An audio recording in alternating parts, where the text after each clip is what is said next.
Alors aujourd'hui on est avec Charles, on est à l'office rue Richer dans le 9e arrondissement et Charles va nous expliquer ce qui l'a conduit à créer ce lieu ici et je crois savoir que tu es un voyageur. Ouais, j'ai beaucoup voyagé, j'ai beaucoup voyagé et l'office est né il y a un peu plus de 2 ans justement en rentrant d'un long voyage de plus d'1 an en Thaïlande où j'ouvrais des restaurants et c'est un lieu qui regroupe des influences un peu du monde entier, même si c'est une cuisine qui est française au départ. On a un chef qui est franco-italien, on a sur la carte des choses qui viennent un peu partout, une manager qui est chilienne, voilà, c'est un lieu vraiment où on peut trouver toutes sortes de choses et toutes sortes d'inspirations surtout. Donc c'est de la bistronomie française avec pas mal d'influences des voyages et tu m'as dit que tu avais également un jardin. Un grand jardin, ouais. On a la chance d'avoir un grand potager qui est pas trop loin de Paris. Ça c'est vraiment c'est un grand luxe. Ça nous permet d'avoir des produits ultra frais, sans aucun conservateur, produits chimiques, engrais, pesticides ou quoi que ce soit. C'est des produits qui ont eu juste du soleil, de l'eau de pluie et une terre bien propre et qui sont cultivés par nos soins le week-end, c'est pour ça qu'on est fermé le week-end. Et le dimanche soir ou le lundi matin, qui arrive dans les cuisines du restaurant, on a un peu plus de 40 herbes aromatiques, on a plein de fruits, plein de légumes, et vous en avez goûté il y a quelques minutes. Donc ça c'est assez chouette. Donc tu nous as dit que tu étais passé par la Thaïlande dans ton parcours. Ouais, je crois que c'est un point en commun qu'on a. J'ai habité pendant plus d'1 an en Thaïlande où j'ai fait l'ouverture de franchise de restaurants français au début. Et ça s'est tellement bien passé que j'ai dirigé un grand groupe de restaurants avec des restaurants japonais, thaïlandais, là-bas à Bangkok. Ouais, c'était assez chouette. Une grande expérience et c'est à mon retour que j'ai ouvert l'office en fait. D'accord. Et t'en as tiré quoi de cette expérience étrangère? Alors déjà c'est l'ouverture à une culture qui est complètement différente de la nôtre. Plein de rencontres hyper chouettes et puis un élargissement, une palette gastronomique. C'est une culture gastronomique qui est ultra poussé, c'est un pays qui ne vit quasiment que par sa street food, sa cuisine, ses saveurs et un peu comme la France aussi qui est connue mondialement pour sa gastronomie, la Thaïlande aussi c'est peut-être une des plus fortes du monde avec la cuisine française, donc c'était très intéressant à ce niveau-là de découvrir plein de nouvelles saveurs et aujourd'hui c'est quelque chose qui me sert presque tous les jours. Et c'est quoi tes destinations gastronomiques favorites dans le monde? Moi j'ai un gros faible pour l'Italie. C'est là que je passe la plupart de mes vacances ou des longs week-ends de temps en temps.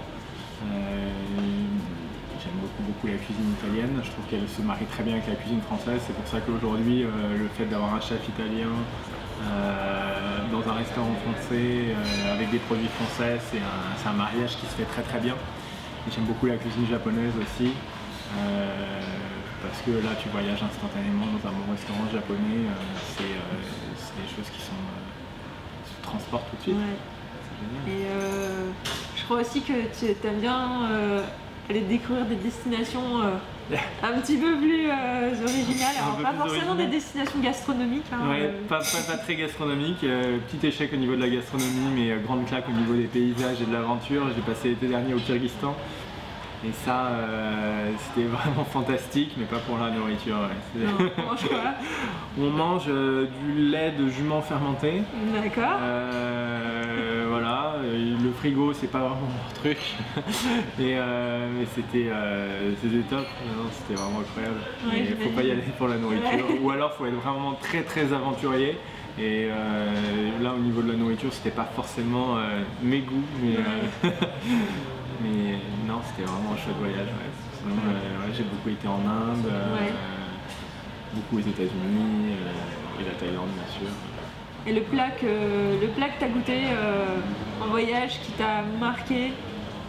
Mon plat préféré? Ouais. Moi j'aime sur une petite île qui s'appelle Panarea au nord de la Sicile, c'est un poisson grillé et ensuite des spaghettis à la vongole.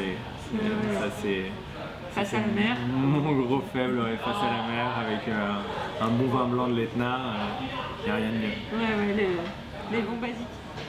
Raconte-nous un peu l'office qu'on peut trouver chez toi. Qu'est-ce qu'on trouve chez nous? Ce que tu as à la carte. Alors, déjà on trouve des produits frais, de saison toute l'année, donc une carte qui évolue vachement, qui est relativement courte, à 3-4 entrées, 3-4 plats, 3-4 desserts, avec beaucoup de nouveautés au quotidien, c'est-à-dire que ce que tu manges aujourd'hui, c'est pas forcément ce que tu vas manger demain, c'est pour ça qu'on a des gens qui viennent parfois tous les midis, qui viennent chez nous et ils ont l'impression d'aller dans un restaurant différent à chaque fois. Aujourd'hui, on avait reçu un turbo sauvage je l'ai vu dans la casserole en bas, qui était magnifique. Tu le sers aujourd'hui, demain on va recevoir autre chose. Donc voilà, la carte qui évolue vachement au fil des saisons. En revanche, il y a un plat qui ne change jamais, c'est le filet de bœuf Wellington. Ça, c'est devenu notre signature. C'est une belle pièce de bœuf qui est cuite dans une pâte feuilletée avec une duxelle de champignons. 222 degrés pendant 12 minutes, c'est ultra précis, une belle cuisson saignante. Et ça, pour les gens qui aiment la viande, c'est le must. C'est fantastique, ouais. C'est fantastique. Je confirme. Et voilà, la seule chose qui change, c'est la garniture. On l'a fait évoluer en fonction des saisons. Et puis, sinon, c'est vraiment la valeur sûre, le refuge ici, vous trouverez toujours sur la carte. Ouais. Voilà. Et au-delà de ça, on a une carte des vins qui est vraiment pointue, avec presque 100 références. Du petit vin bio de producteurs au très grand cru, voilà, avec au moins 30 références en dessous de 50 € pour vraiment plaire à tous les budgets. Et une carte des vins qui évolue aussi, on fait connaître des vignerons, elle est assez riche, elle balaye quasiment toutes les régions de la France. Et ça, c'est un atout aussi pour les gens qui aiment bien le vin. Il y a plein de gens qui sont passionnés de vin et qui viennent pour découvrir notre carte qui a été construite avec l'aide d'un de mes potes qui est sommelier, qui s'appelle Guilherme, que je salue. Et qui est vraiment, vraiment chouette. D'accord. Donc les ravioles qui sont farcis de brousse de brebis, il y a un fromage corse, de citron confit, et puis en petit berlingot façon Sophie Pic avec un pesto de roquette, une émulsion un peu sauce au parmesan, des petites chips de parmesan, des petites pousses de basilic nain, c'est vraiment un régal. Vous avez aussi en entrée des choses un peu estivales en ce moment. On fait une petite aubergine, courgettes, poivrons marinés, vraiment à l'italienne avec une petite crème assez légère. Ça se mange un peu chaud-froid. C'est vraiment très estival. On a le dessert du jour, c'était un nougat glacé avec des fruits du jardin, groseille à macro, ce qui est assez rare, et petites groseilles pour apporter de l'acidité, et puis des cerises aussi de notre jardin, travaillées en plusieurs façons, cerises un peu confites, cerises un peu façon cranberry séchées au four. Voilà, avec un petit coulis, c'était délicieux, pas trop sucré. Délicieux, ouais, vraiment. Delicious. Et toi, tu viens pas de la cuisine à la base? Non. Même si ouais, ça fait longtemps quand même que j'y pense. Que tu penses. Ouais. Je viens pas d'ici à la base, non. Je dis à mes parents, à ma mère notamment, je cuisine très bien. C'est elle qui a éveillé ça en moi. Depuis que j'ai 10-12 ans que je veux ouvrir des restos.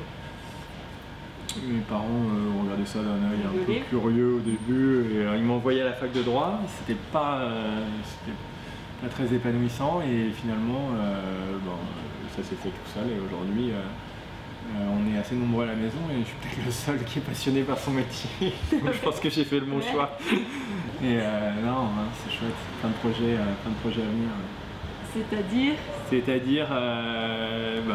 peut-être un nouveau resto d'ici la fin de l'année. À Paris? À Paris. Bon. À Paris, pas très loin. Ok, Et on voyagera. On voyagera. Ouais, on voyagera, ça va être chouette. Ça va être très très chouette.